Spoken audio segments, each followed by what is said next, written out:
Welcome to the School Leadership Show. We do not have Mike Dowdy here today. It's just me, Jen David Lang, but he will be back next time, I promise.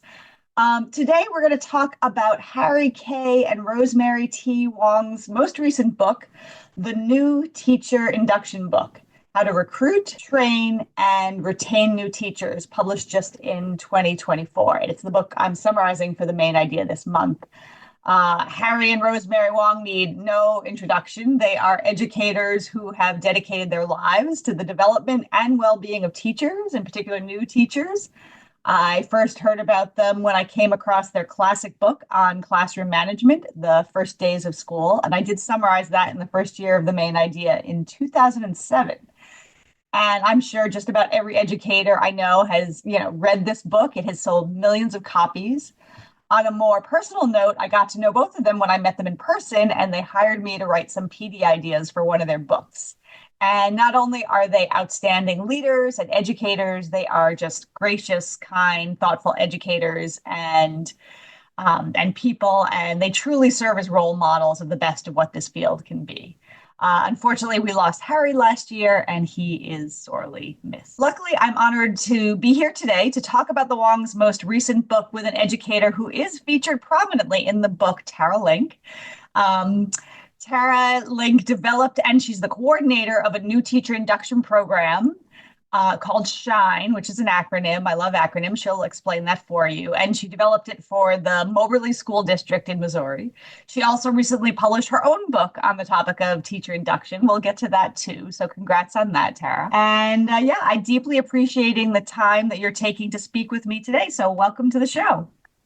Thank you, Jen. I'm very happy to be here and very happy to talk about both books. Good, great. Well, we got a lot to talk about. So why don't we dive in? There seem to be a lot of articles and books right now out about teacher induction and supporting new teachers. Why is this such an important topic right now? And why did you write your book now? Sure. Well, as anybody who's in education knows, we are in a time period where getting teachers can be a challenge. So recruiting them.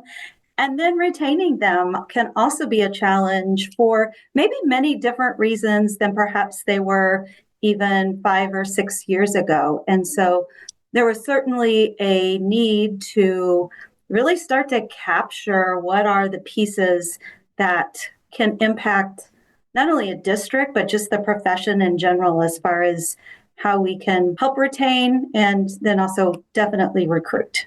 So those two go hand in hand, right? Yeah, as we're having more trouble recruiting new teachers into the profession, we want to hold on to the best ones as much as possible. So you're seeing both a challenge in terms of recruiting as well as a challenge with teachers leaving. You're seeing both of those at the same time? Absolutely. I think it's something too that's maybe not even unique to just our state, but definitely it's a nationwide challenge that we're experiencing. Just lots of dialogue around, what does it mean to be a teacher? Of course, the age-old question of teacher salary and that being attractive.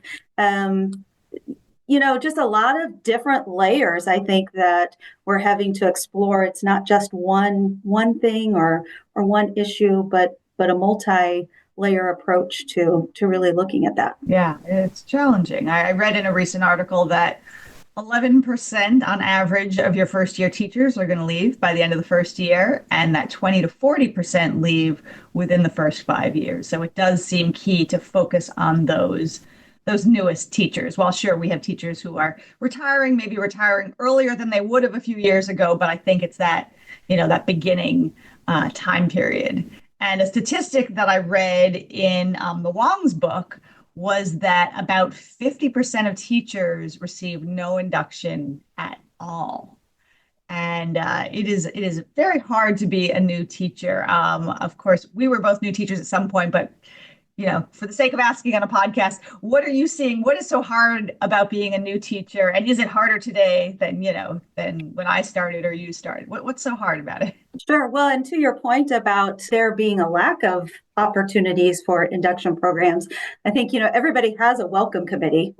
we always have a way that we welcome teachers to school, but we have to think about, do we just leave that welcome up to chance? Or do we actually build a system that is comprehensive and extensive and sustained to support our teachers? And to your point of, what are the challenges of coming in? I think the challenge that everyone, no matter what generation you're in, experiences just classroom management in general. That is certainly a component that is critically important for getting started and staying in. So just managing those pieces. But on top of that, I think that there's sometimes a gap between what teachers think teaching is going to be like and what it really is. And so helping fill that gap with support and resources to navigate those times, I think, can be really challenging. Another situation that I do think within the last few years has become a new challenge, maybe, is that we're getting a lot of new teachers that are coming in different routes. So whereas maybe we would have traditionally had new teachers that went through a college preparatory program, now the face of coming into education looks a little bit different. We may have people coming in that were, have degrees in other fields that aren't education.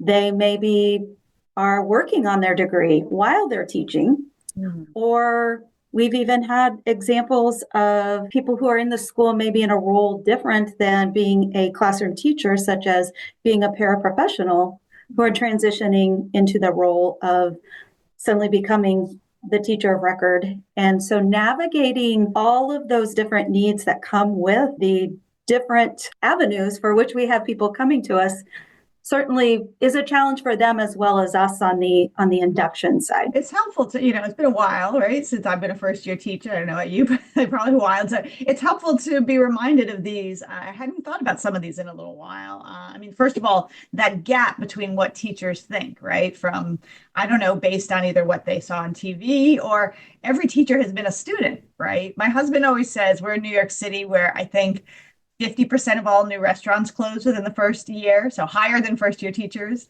And he always says, oh, everyone's been a customer in a restaurant, so they think they can run a restaurant, right? So we've all been students in the classroom, but we didn't realize all the tricks, strategies, tools, preparation that went into the behind the scenes work of our favorite teacher. We just thought they were really, warm-hearted people.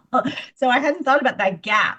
And that's really interesting. Yeah, I recently came across an article about the helpful mind frames for new teachers versus the mind frames they might have.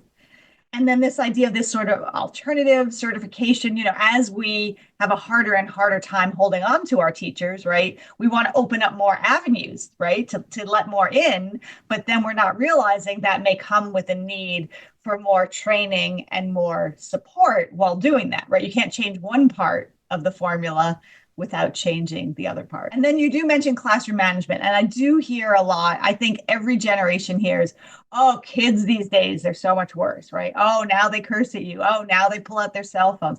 Do you think classroom management is worse in 2025 than it was 5, 10, 20 years ago? That is a great question. I do think that the challenges maybe have grown, not in differences with the number of issues. I think probably the number of issues that we're having to deal with maybe has increased a little bit. Again, every, I think, generation, we're navigating different avenues of challenges, whether it be TV when, it was the 80s, our children were in front of television. And so that was a worry, and, showing movies in class. And now we're navigating to a different form of technology and figuring out what the boundaries are and how to face those challenges that come with, different issues, I think, that come with the different generations. I know along with that, I think we have a lot more knowledge as well, though. In thinking about classroom management, behavior management, we're looking at now executive functioning skills and understanding that, where 10 years ago, it might not have been as much of a conversation. So we have more information and we are more informed. At the same time, just figuring out how to place all of those in ways to help us meet the needs of our kids, I do think creates a challenge for our time right now. That's a good point. So I'd love to ask, and I phrase this in the negative, like, why is it so hard to retain teachers? I like to think about what we're doing wrong, not because I want to blame all of us in leadership, but I think sometimes that's the clear way of understanding, what we're not doing. Like you said, that often we're leaving it up to chance, So when I was teaching, a lot was left up to chance. And so if you had, go-getter leaders or teachers, right, they created amazing schools and classrooms.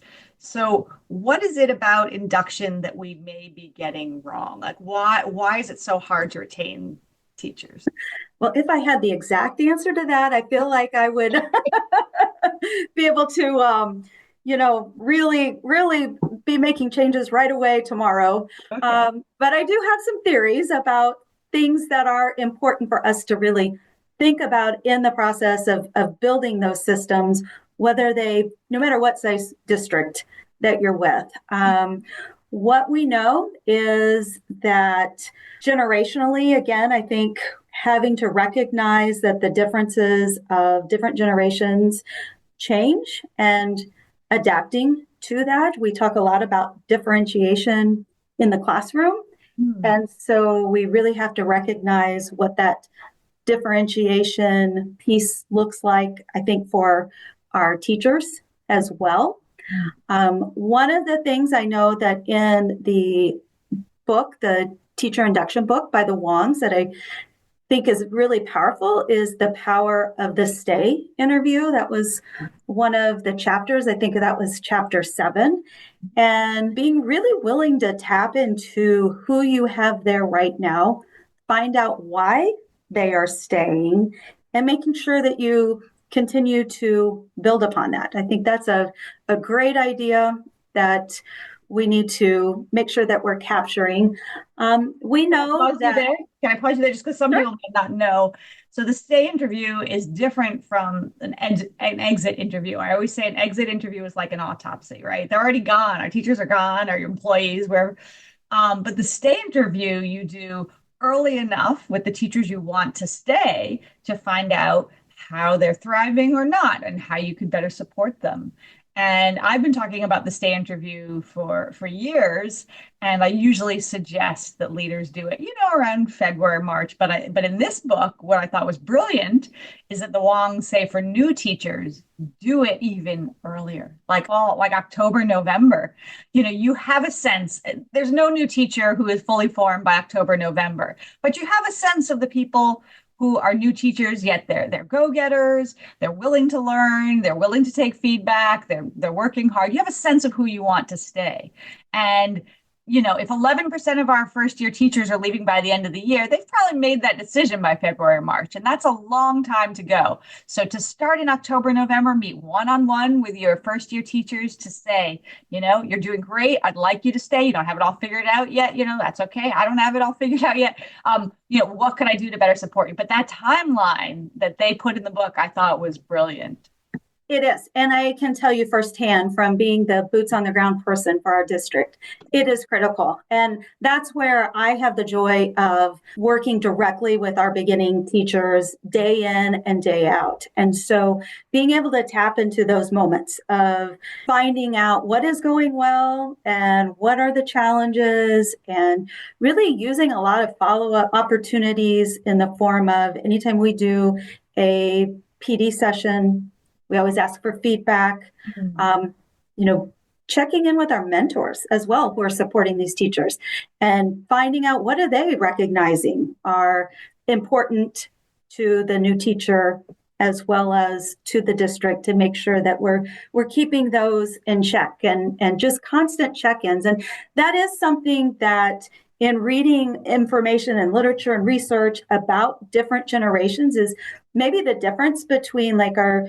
generation, what are we, X, I think, and millennials, and maybe what would be considered Generation Z now, is a lot of our leaders, including myself, is in one generation where we were kind of during this time of professionalism, just used to a couple of visits into the classroom. Maybe we get feedback once or twice a year, and then we just go on our way. Yeah. And that's kind of how the system was set up. And we perhaps have a generation of teachers coming in that really value that constant feedback, and they like to have somebody in their room or helping them out and giving them tips and tricks and ideas and strategies. And so that's important to them. And so we need to make sure that if we're doing that, we can find the time. So that's another thing. As leaders, we have lots of hats that we're wearing. And so really recognizing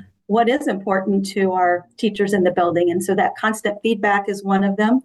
I think another the differentiation piece that you're mentioning is key. Sort of two levels of differentiation. First, differentiating generations, right? So this is the newest, youngest teachers of Gen Z may have different needs than what we knew from the past, and then individual differentiation based on what you hear in the stay interviews. So right. So it's formative assessment at the teacher level versus the summative. So that is super important.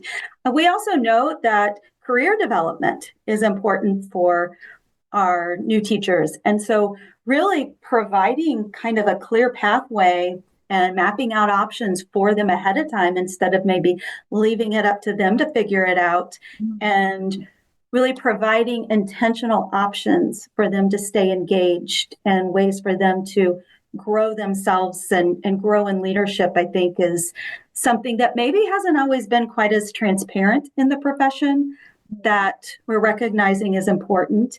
And I love the stay interview question for new teachers, saying, where do you see yourself in 5 years, right? Right. You're acknowledging, you're a new teacher, but I have big hopes for you, and Yeah. And then, I know something that's really important for me in working with beginning teachers is just the importance of clarity. And whether it be clarity for them in the classroom with their students regarding learning, but then also us making sure that we're providing the clarity that they need in order to understand culture. I call this the 4C's. So it's clarity about culture and compliance, and clarification about their job, as well as providing clarity about ways that they can connect with people and making sure both sides are clear about that.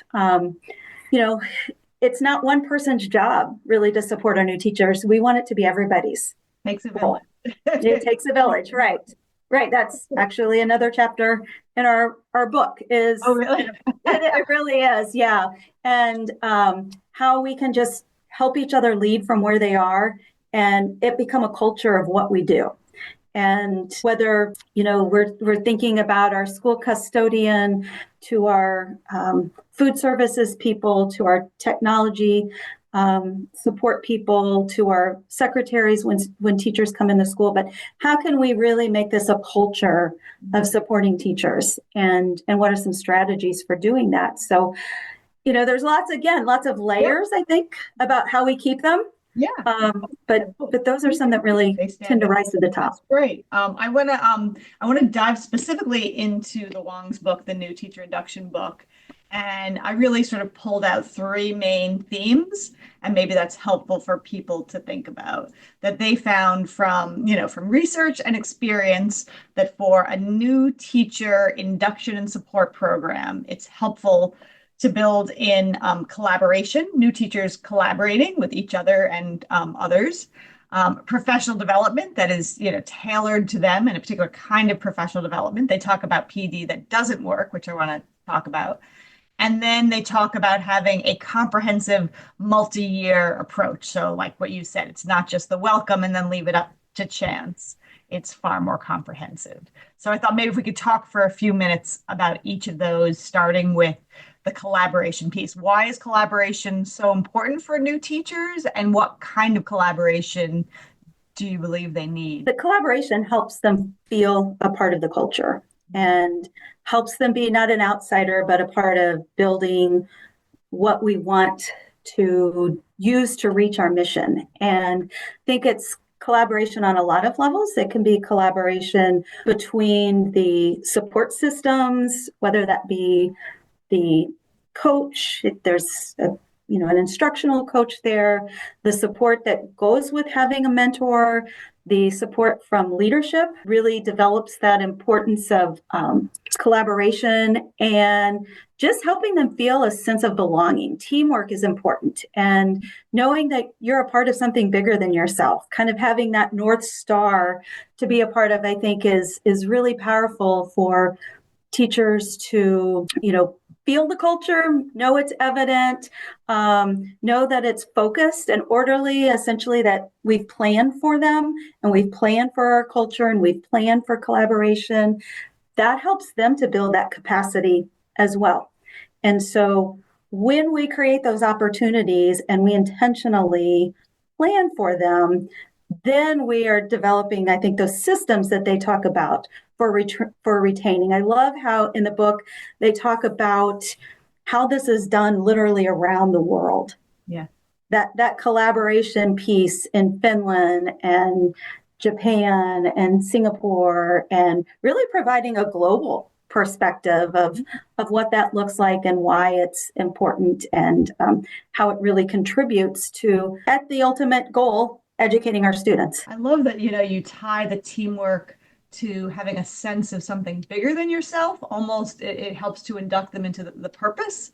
And a recent Gallup poll I saw that 9 out of 10 Gen Zers found that having a sense of purpose at work is essential for obviously longevity, connecting them to their work. And so it sounds like that sort of kills two birds with one stone, right? It sort of inducts them and it also brings them into the purpose of the school. And I love in the book that they give some really concrete suggestions, like some collaboration with veteran teachers, where veteran teachers can bring the new teachers through a simulated first day, including like bringing the new teachers to their rooms and saying, this is what it looks like when it's organized and set up, and that kind of collaboration. And then the other thing, I don't think I got this from this book, but this idea of socially inducting our new teachers, that we professionally induct them, right? Here's your password, here's your curriculum, right? All of this stuff, but socially inducting them, connecting them to the fourth grade team, connecting them to the veteran teachers, connecting them to, the administrators. Are you, as the leader, going in at the end of day one and checking in with your every first year teacher? How are you doing at the end of the first week, at the end of the second week? So just think of the social induction, to me, is connected to the collaboration that they need to succeed. And I would even suggest that begins from the moment they sign their contract. Yes. Is really finding those opportunities to provide those connections from the very beginning, whether it be at the district level and having the superintendent reach out to connect, or the building principal to connect, or encouraging the mentors to connect. That can happen right away. It may not happen in person until they show up for orientation, depending on location and different situations. But I do think you're right that social connection piece really almost has to happen before we can do anything else. It's very similar. It goes right back to what we know about students in the classroom, right? Is that those connections have to start before really any of the learning pieces are going to take hold. And so I think it's very similar to that in the class with our new teachers as well, helping those connections kind of lead into then those next steps. Yeah, I mean, humans have a universal need to connect, and when that need is met, then you can feel safe. And so we want our new teachers to feel safe, right? Because arguably they are the adults in the building who feel the least safe. They're starting a new job. And so that leads to the second component. So the Wongs talk about how collaboration is key for an effective onboarding system. And then the second one is PD, professional learning, which I believe safety is necessary for teachers to truly learn. So why is this component, why is PD so important for the new teacher, and what kind of PD do they need? Right. So thinking about where they are and where we want them to go and what that trajectory might look like is really what embodies the PD process. I really, in my whole process of creating our new teacher induction program with so much support from all of the Wongs books, is really thinking about what do we want for our teachers to do in the classroom with students and really transferring that to what we need to do with our teachers as well. So it's really important that we be what we want to see. Mm. And so providing not only the PD opportunities, but being the model day in and day out as leaders in making sure that we're very clear about what those learning pieces are that are going to be most important for our grade level, for our building, and then also at the district level. So providing not only the PD and clarity around why we're doing it, I think is important, but then also providing those follow-up opportunities to make sure that they have the support that they need in the classroom to implement that professional development and those learning opportunities.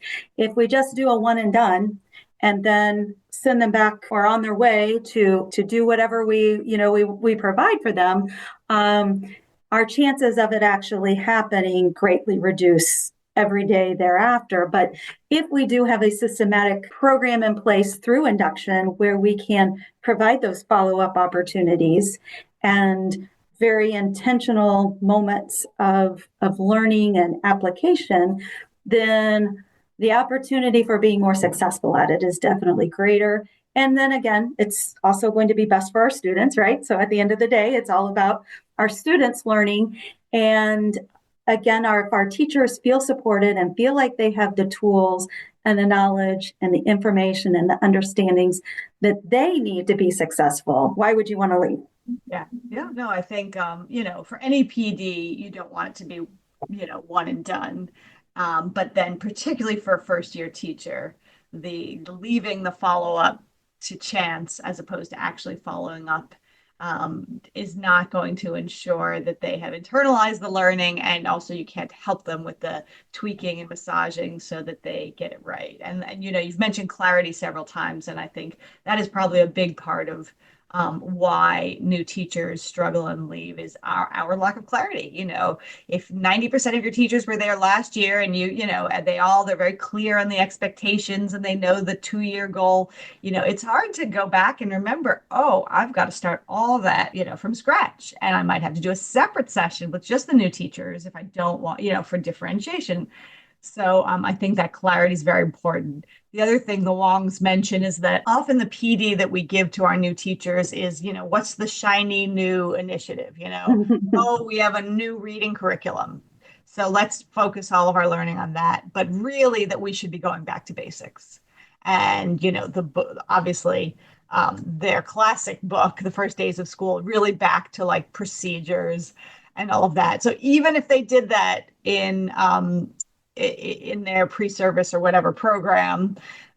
First of all, one, like you're saying, there are many alternative routes that they're coming from. And learning stuff in school is very different from implementing it on the ground.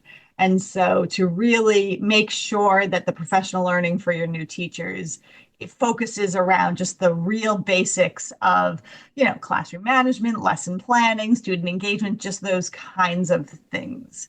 So I thought that was a really important distinction that they make in the book. As a person who's been in education for 29 years, I read through literally the whole page that they have of fads in education, in different focuses, and could just go through the list to go, yes, yes, check, check, check. And really when it's all on one page of all the different, as they call them, fads, it really is quite overwhelming. It makes you stop and think. Yeah. What is currently that, and where are we in that process? Yeah. And I think their final component that, an induction or support system should be comprehensive and multi-year. I think too many of us have been guilty of, bringing in the new teachers 2 days early and that's kind of it. And not for any, bad reasons, but just it's a busy life in a school that takes some planning and some thinking, and this is, Tara, where you're highlighted. You started this comprehensive multi-year approach in Missouri called SHINE. So maybe could you tell us what's the acronym? I love your acronym. What it stands for, and tell us a little bit about this comprehensive multi-year approach to teacher induction. Sure. SHINE stands for Supporting, Helping, and Inspiring New Educators. And we started in 2008, really as an experiment. It was a trial. It was going to be 1 year of, this sounded like a great idea, kind of captured some pieces from another district that was much larger than us. And 17 years later, here we are with this comprehensive systematic program that, as we did the research and really looked at all the pieces that were important for our beginning teachers and developed that over time to the point where it just became a part of our district culture. But the important pieces of it are that it was systematic and very intentional and grown and developed throughout the years. So when we were getting started, how I got connected with the Wongs was that I was given the opportunity to start this process, and I was looking at research. I was looking at other programs throughout the United States and happened to find the first new teacher induction book available and reached out to the Wongs, who were so gracious to respond and started asking questions and just looked at programs throughout the United States and found the pieces that I thought fit for us, as well as developed the ones that we discovered were needed. And through that building process, we really developed a program that was widespread and just became a part of who we are and what we do. So that the clarifying pieces became just embedded in our culture. And so that's the exciting part, because now our teachers that used to be a part of our SHINE program have gone on to become our mentors. And so by them experiencing the positive pieces of being supported, then that just continues to grow and pass along. And then also just the fact that our district, our school board, our superintendents were able to provide an additional resource in myself and instructional coaches to provide that day by day support and that opportunity to go in when you're a mentor and you have your own classroom. It's not as easy to get into supporting your new teacher in real time. And so providing that opportunity, as well as professional development and creating those social connections and just making it a comprehensive piece, is really what our program developed into and what it is today. And have you share concretely some of those pieces? So imagine principals and superintendents are listening to this and they think, that's great that your district started that. I'm the principal, I'm the superintendent. I don't have time for this. So my question is, when they tapped you on the shoulder, were you a teacher leader, a coach, an assistant principal? Who were you at that point? And then two, okay, so I don't have time for this. And then two, I don't have money. So can you tell me, when you led this, what role were you in? And can you tell us what are some of the components that you think are replicable that, people listening could do in their districts or their schools? Yes, because this is actually something that I present at conferences about throughout the state, to be able to share that, because not everybody has a person such as my role to be able to do that. Yeah. So I was a teacher. I had experience at both the middle school level and the elementary level. And so that's how I kind of came into the opportunity to do that. Having a little bit of experience in both levels provided the ability to do it K through 12. So there were some days in the first several years, I would say probably the first 10 years of the program, I might be in a kindergarten classroom one day and a machine tool technology class like the next half of the day. You've been a teacher, but then when you rolled this out, you were out of the classroom. They pulled you out and you were, okay. Strictly, yes. Developing the program and providing that instructional professional development support. So yes, that's where it was. And really, this is when I've been able to do my 17 years of research, because I've done it for 17 years and use this as the opportunity to really get in there, be the boots on the ground person, figuring out what is it that teachers need, how do we need to continue to adapt to that. So I think that I would say for district leaders, no matter where your role is, whether you are a team leader of a grade level, whether you are on the professional development committee, the principal, the superintendent, really thinking about first and foremost, how can I just be what I want to see? How can I make sure I'm providing the models? It might be one example that we have gone district wide is our high school principal, Deb Haig, began an after school time for all of the new teachers in her building, no matter how long they'd been teaching, together on Wednesdays for 15 minutes after school. And it's called the New Here Huddle. And that is a time that she connects intentionally with the new teachers in the building, that any information is passed along, they can ask questions. She may provide a quick PD, whether it be a strategy, something to think about. One that really sticks out to me that she did was she brought the homeroom list for each of her teachers that were there.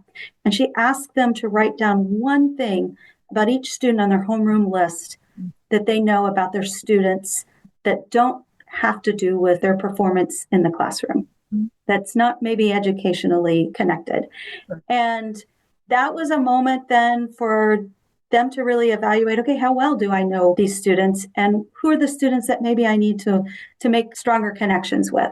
So just quick little opportunities to really make those connections, find out what the teachers need, and continue to develop and help them feel supported. So that's one. To do that for how many years, in your Shine program? So new teacher comes in first year. How long do you provide them with that additional support as a new teacher? So for the Shine program itself is 2 years. Okay. And the New Here Huddle example of what an administrator just does weekly, they do that for the first year.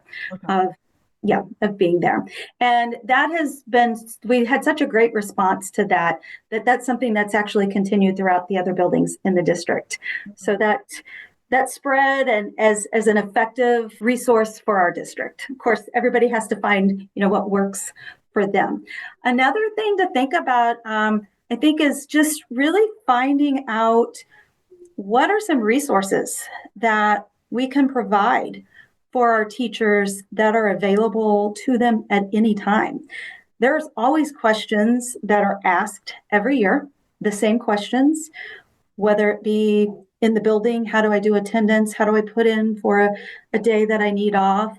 To the district level of, finding out the information about insurance or maybe district policies and where I find that information. So taking those questions that are basically your frequently asked questions, and creating a resource so that if I'm at home as a new teacher in the district and it's 10 o'clock at night and I don't really want to, send an email because I'm not going to get a response until the next day, or send a text, that I have a place that I can go to get some of those questions answered that might be burning questions. They're important to me as the new teacher at the time. Yes. Which for someone who's maybe been there for a few years don't seem quite as important. So really creating those resources, I think, is powerful. So thinking about systems that need to be in place that let the teachers know that you're ready for them, that you're organized, you've thought about what they need,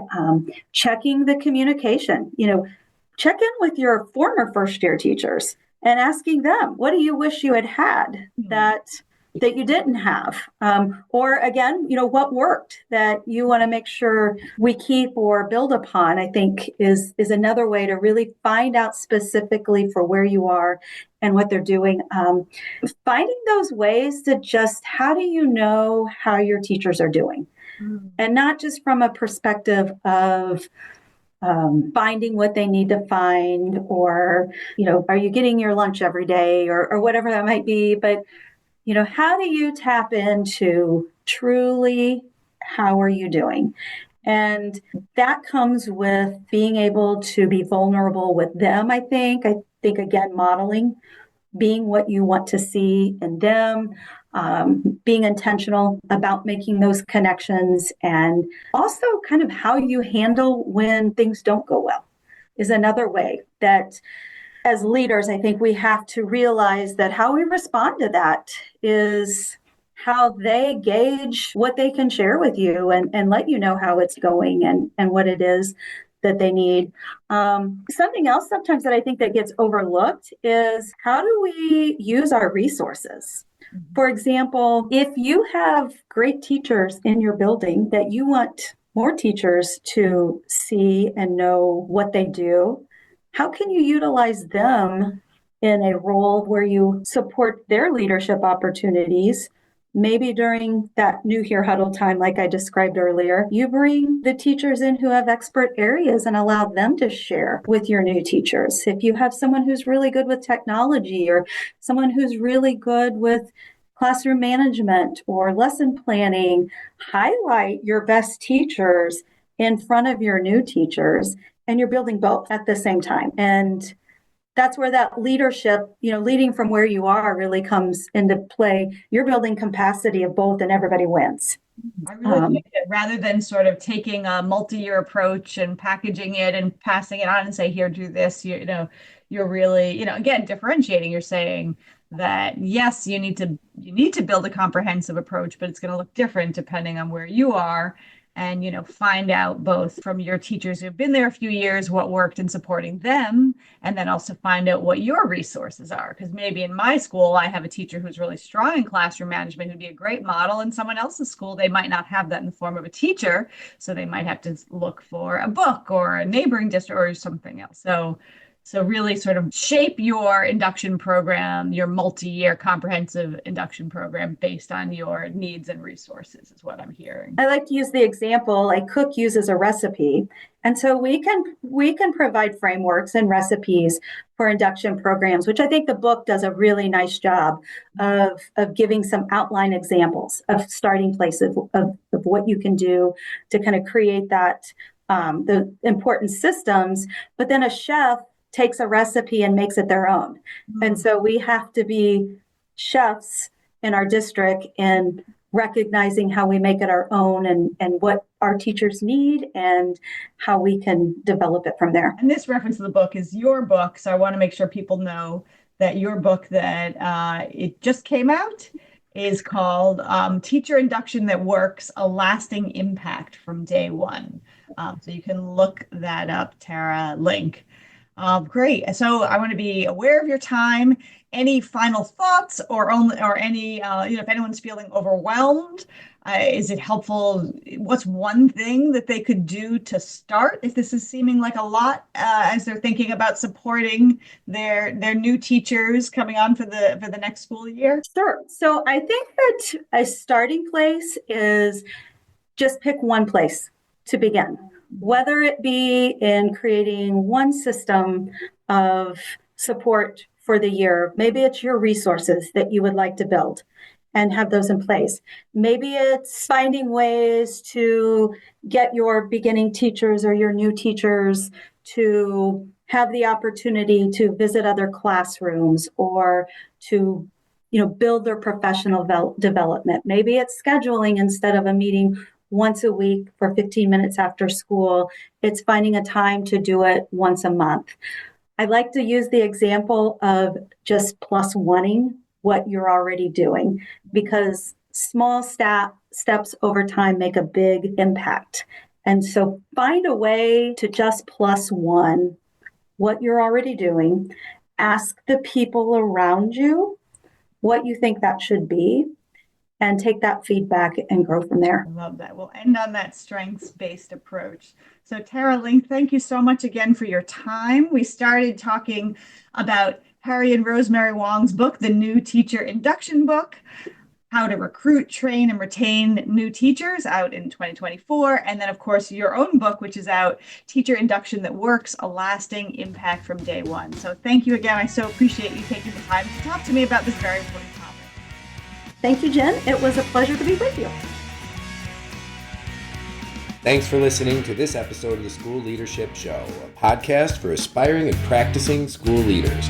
Send your comments, questions, and show ideas to me, Mike, at schoolleadershipshow.com. And please consider rating the podcast in iTunes and leaving a comment. And definitely pass the show along to your colleagues.